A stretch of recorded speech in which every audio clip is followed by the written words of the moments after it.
Welcome to my channel.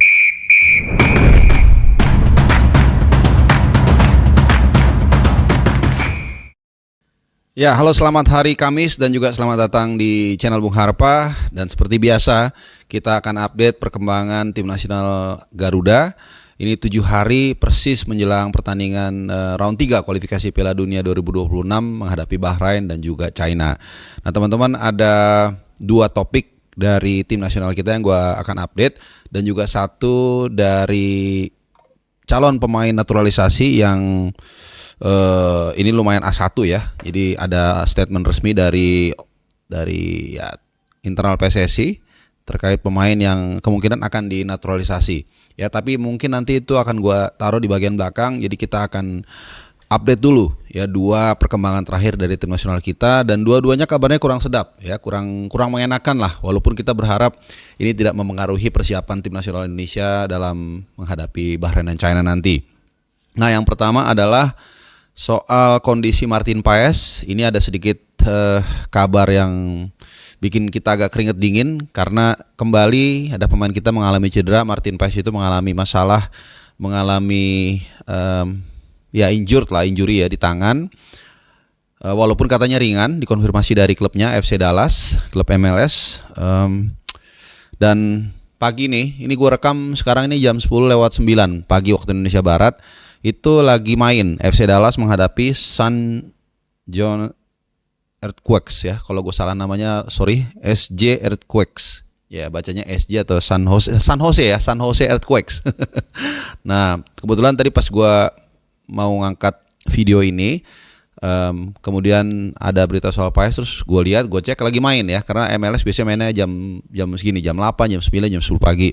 Dan ternyata memang di situ Martin Paes tidak diturunkan menjadi penjaga utama dan dalam kondisi tertinggal 0-1 dari San Jose Earthquakes. Jadi ini terkonfirmasi, dan ini tentunya juga menjadi satu kerugian kalau sampai Bang Paes nggak main. Mudah-mudahan in time, ada waktu seminggu, karena cederanya ringan, dan kita bisa melihat bagaimana vitalnya, super vital bahkan kehadiran dari Martin Paes dalam upaya kita untuk lolos ke Piala Dunia. Boleh dibilang 2 poin, terutama poin yang lawan Arab Saudi ya, sebenarnya sama lah, dua-duanya itu benar-benar kontribusi dari Paes itu sangat luar biasa. Dan itu di satu sisi, tapi di sisi yang lain juga kita lihat bagaimana lagi-lagi kedalaman skuad ini sangat kita perlukan ya. Misalnya the worst scenario, Martin Paes tidak bisa main atau kurang fit atau dianggap tidak capable untuk diturunkan, maka di barisan berikutnya deputinya itu Hernando Aristoryadi. Ya, ini mau nggak mau, tapi ya nggak apa-apa. Sekali lagi, kedalaman skuad menunjukkan betapa pentingnya.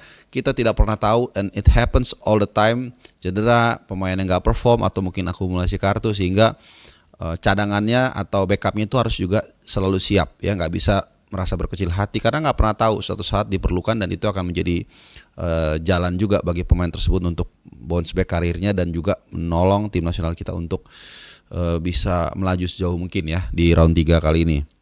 Oke, itu dari Martin Paes, semoga cepat sembuh.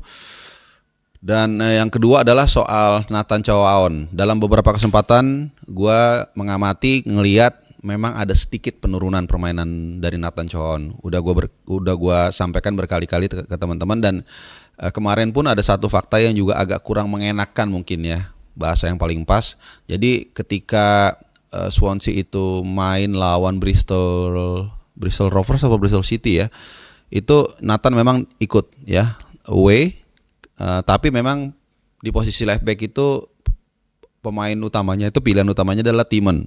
Nah, kemarin dia main nih teman-teman ya, main. Kemudian dalam pertandingan tersebut dia, gue koreksi, lawan Sheffield United, ketukar dari pertandingan sebelumnya. Lawan Sheffield United away. Nah, kemudian Tiemann itu terkena kartu kuning dan bahkan gol bunuh diri ya di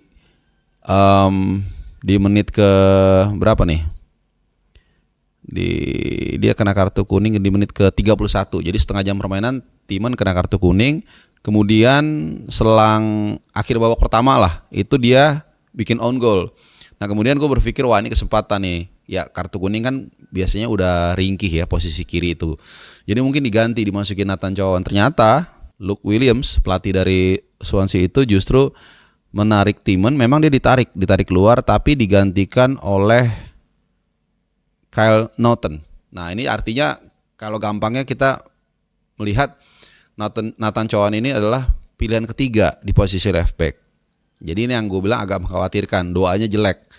Nah, Timon sendiri kalau nggak salah tuh harusnya udah kemungkinan besar absen di laga berikutnya karena dia udah akumulasi kartu ya. Kalau gue nggak salah, mudah-mudahan benar. Nah itu berarti Kyle Naughton yang akan jadi back kiri. Kalau memang susunannya seperti itu. Nah itu pun jadi Nathan mesti cadangan. Nah ini berat banget ya buat Nathan untuk bisa mendapatkan posisi karena memang beberapa waktu lalu pun saat Nathan diturunkan memang penampilannya kurang maksimal. Nah ini yang selalu dalam beberapa kesempatan gue mengatakan peran dari agen dalam posisi ini kadang-kadang juga bisa membantu juga. Misalnya mereka berdiskusi kemudian melihat Nathan itu menurut gue ya bagus sebagai DM dan bukan tidak mungkin ada diskusi kemudian ngomong ke pelatihnya memberikan usul. Ya memberikan usul kan nggak salah, tergantung nanti otoritasnya dari pelatih untuk menerima usul tersebut atau tidak. Tapi kan nggak apa-apa memperkaya pertimbangan dari sang pelatih gitu. Karena jujur gue sangat impress kalau ngeliat dia di DM, daya jelajahnya, screeningnya tuh bagus. Kemudian juga memotong serangan lawan ketika transisi menyerang itu juga sangat bagus ya. Tapi ya udah leave it alone. Mudah-mudahan Nathan bisa kembali mendapatkan tempat utama di Swansea City ya, timnya yang kemarin kalah 1-0 lawan Sheffield United. Oke, last but not least ini kita bahas feature. Jadi ada satu pemain yang kemungkinan besar sebagian dari kalian udah dengar ya, kemungkinan besar udah dengar, udah pernah dengar namanya, udah pernah lihat, udah pernah baca beritanya. Mungkin sebagian dari kalian ada lah, mungkin nggak semua. Ini arek Surabaya ya. Jadi ibunya Belanda, bapaknya orang Surabaya atau orang Indonesia dari Surabaya dan wajahnya pun sangat Indonesia sekali ya, namanya Julian Urip. Nah itu yang gue bilang, kenapa gue mengatakan mungkin kalian udah dengar. Yang menjadi pembeda di video gue kali ini adalah ada statement ini lagi-lagi dari orang dalam PSSI ya, yang inisialnya ada R-nya.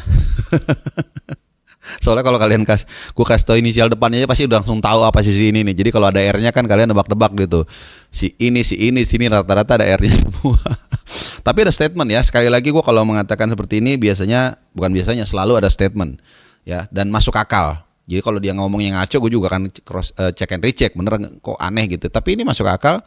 Kemudian juga gue cross check juga dia udah nge-follow timnas ya. Kemudian dia juga follow-followan sama Ivar Jenner dan di follow juga sama Jens Raven. Nah itu yang gue bilang tadi, gue juga cross check dari pernyataan si sumber tersebut, si R tersebut dengan fakta-fakta di lapangan gitu ya, dan sudah dijajaki menurut informasinya, sudah diupayakan dan ya kita nggak tahu ya, mungkin sih kalau kita lihat dari trennya saat ini kan mau pelantikan presiden, jadi kemungkinan nggak terlalu ada dulu kasak-kusuk, mungkin nunggu setelah pergantian presiden, mungkin ya kelihatannya kalau sekarang sih nggak akan terlalu kecil lah kemungkinannya ya, terlalu dekat dengan satu peristiwa yang sangat penting. Nah sedikit gue mau cerita ke kalian siapa pemain yang satu ini. Dia itu sebenarnya posisinya mirip kayak Tom Haye deh, udah paling gampang gambarinnya seperti itu ya. Jadi